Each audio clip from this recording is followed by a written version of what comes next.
আসসালামু আলাইকুম রহমতুল্লাহ। ইউনুস ডেলিগাস কুকিং চ্যানেলের পক্ষ হতে সবাইকে স্বাগতম। আজকে আরেকটি রেসিপি নিয়ে আপনাদের সামনে হাজির হচ্ছি। আজকের রেসিপিটি হচ্ছে সাদা পোলাও রান্নার রেসিপি। সে কারণে আমি কাঁচামরিচ নিয়েছি 3টি, পেঁয়াজ নিয়েছি একটা, গাজর নিয়েছি অর্ধেক, ডালচিনি নিয়েছি 4 টুকরা, তারপর 5টা নিয়েছি রং, 3টা এলাচি নিয়েছি ফেটে।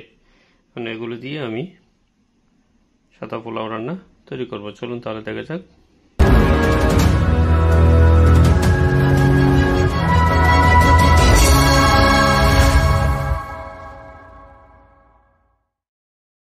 আমি হাঁড়িতে তেল বসিয়ে দিয়েছি, কারণ পেঁয়াজগুলো দিয়ে দেবো। পেঁয়াজগুলো ভালো করে একটু ভেজে নেবো বাদামি কালার করে। এরপর এখানে দিয়ে দেবো 3টা এলাচ, তারপর রং, ডালচিনি। আপনাদের কাছে তেজপাতা থাকলে তেজপাতা ইউজ করবেন। এই মুহূর্তে আমার তেজপাতা নেই, তাই আমি তেজপাতা দিয়ে নিই। এরপর দিয়ে দেবো গাজর এবং কাঁচামরিচ দিয়ে দেবো।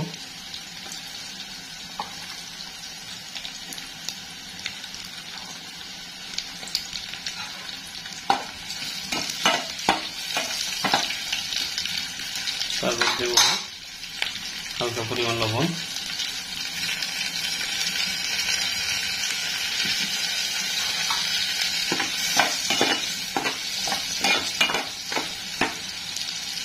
দিয়ে দিব চাউলগুলো। আমি চাউলগুলো ভালো করে ধুয়ে পানি জড়িয়ে নিয়েছি, দেখেন কি জড়া হয়েছে। এখন ভালো করে নাড়িয়ে নিতে হবে। এই যে দেখেন আমি কিভাবে নাড়িয়ে নিচ্ছি। ভালো করে চাউলগুলো ভালো করে নাড়িয়ে নিতে হবে, উলট পালট করে।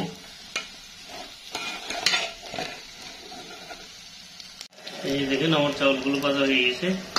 এখানে আমি গরম পানি দিয়ে দেবো।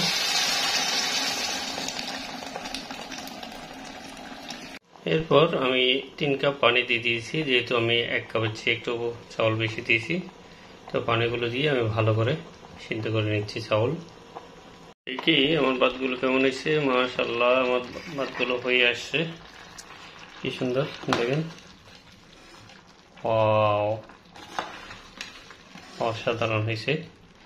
এখন আমি একটু ভাপের মধ্যে রেখে দেবো, তাহলে এই পানিগুলো খেয়ে ফেলবে, আমার ভাতটা পারফেক্ট হয়ে যাবে। মাশাআল্লাহ দেখেন আমার আজকের পোলাওটা দেখতে কি অসাধারণ সুন্দর হয়েছে। দেখতে যেমন সুন্দর, ফ্লেভারও সেরকম আসছে, খেতেও খুবই সুস্বাদু হবে। দেখেন আমার পোলাওটা কি সুন্দর দেখতে হয়েছে। এর জন্য আমি চিকেন দিয়ে আলু রান্না করেছি, এদিকে গরুর মাংস দিয়ে দু পেঁয়াজা তৈরি করেছি। চলুন তাহলে পরিবেশন করি। দেখেন কি সুন্দর জোরে হয়েছে। বিসমিল্লাহ।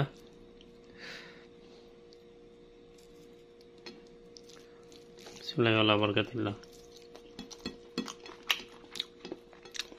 মাশাআল্লাহ, আপনারা চাইলে এভাবে খুবই সহজে পোলাও রান্না করে খেতে পারবেন।